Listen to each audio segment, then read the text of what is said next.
Hey, what's up, DJs? Today I want to give you 5 tips for making sure that you have perfect toasts at your weddings. Let's talk about it.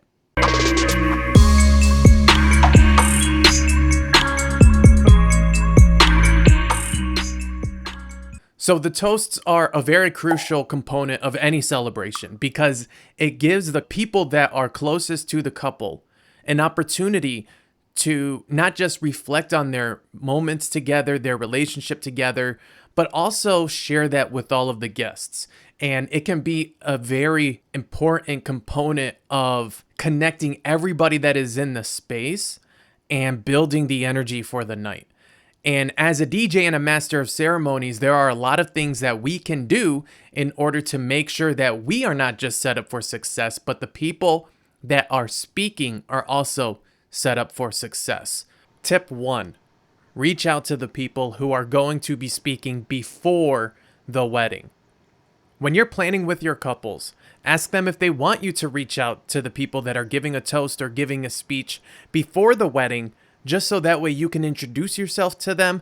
If they have any questions or maybe they're extra nervous, you can kind of help put them at ease and feel a little bit more confident in giving a speech or a toast.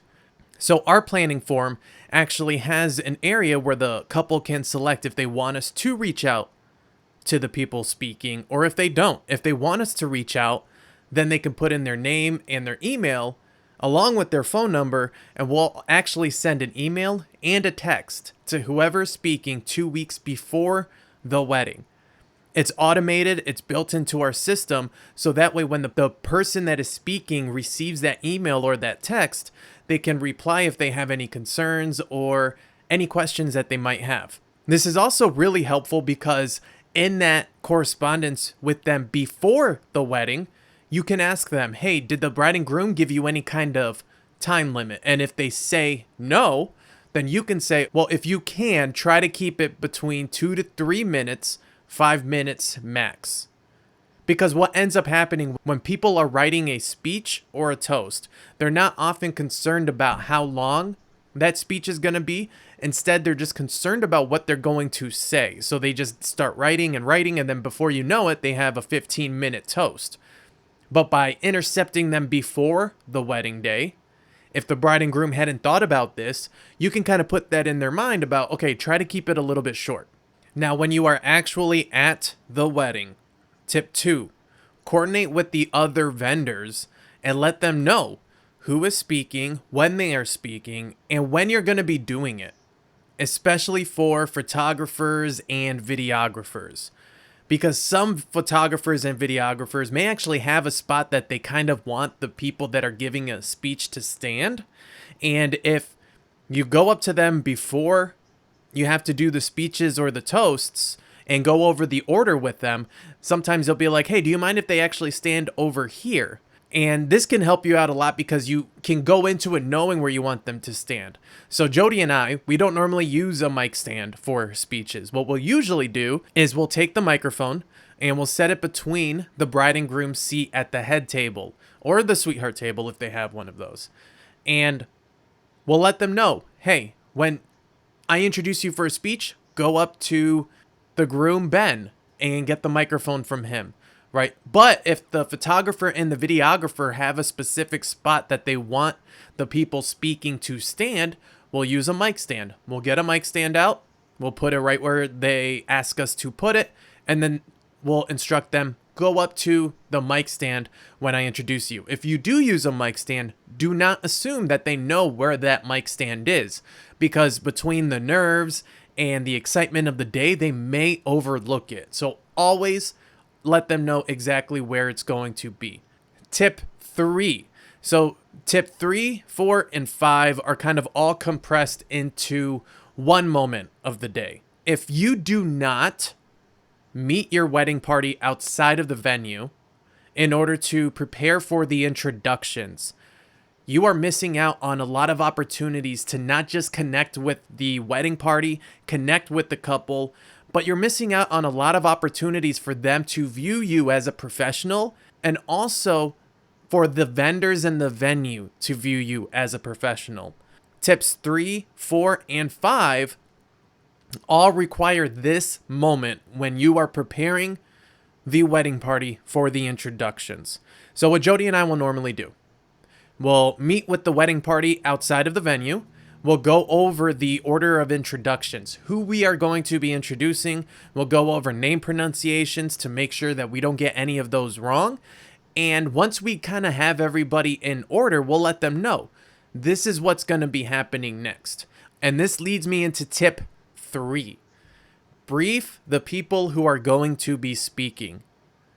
And what I mean by that is when you are lining them up, or maybe before you line them up, because a lot of times we will have people that are speaking that aren't members of the wedding party, in which case we will actively seek them out during cocktail hour and just touch base with them and introduce ourselves. And this is when we'll usually brief them. When you brief them, you are letting them know 3 things: when the toasts are happening, what order people are going to be speaking, and where to get the microphone.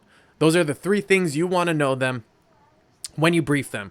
Now, for people that are in the wedding party that are speaking, that's easy, because once we get them all lined up, we'll say, this is the microphone. We're going to set it between the bride and groom's seat at the head table. And Michael, I have you speaking first. So when I introduce you, you're going to walk up to the bride and groom and grab the microphone from them.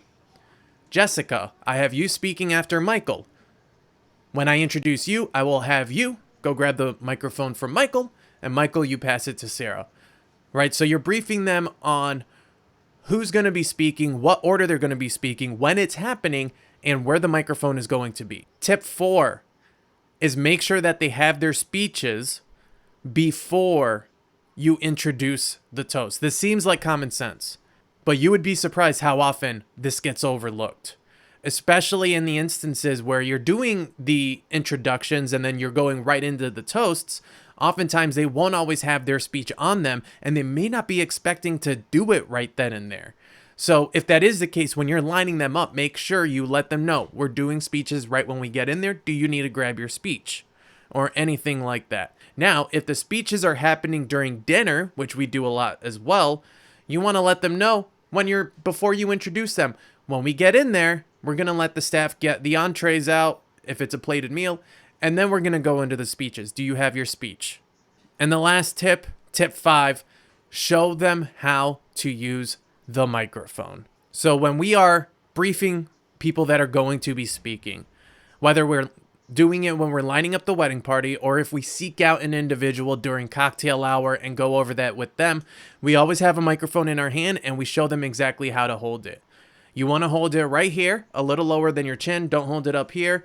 Don't hold it like this. Don't cup the head. You want to hold it like this, and try not to let your hand drift too far down.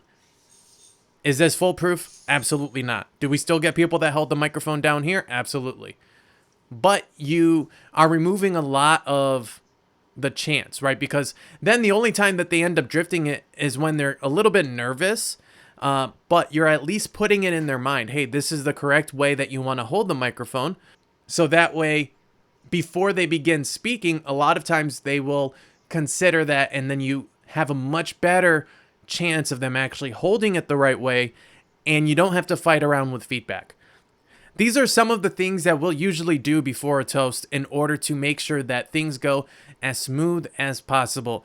And it cannot be overstated, the value in preparing not just the people that are speaking, but the other vendors when it comes to speeches, because a lot of times these people are nervous. Maybe they're not very comfortable public speaking. So the more comfortable that you can make them feel before that moment, the more professional you come off as, and the more that the wedding party trust you, the more the couple trust you, and also the more the venues and the vendors trust you. So it's also a great way to begin getting on recommended vendor lists throughout your area. That's it for this video. If you like this type of content, consider subscribing to the channel. And if you're interested in growing your DJ business, check out our Facebook group, DJ Marketing School. And we also have a new website, djmarketingschool.com, as well as a podcast. That's it for this video. We'll catch you guys in the next one.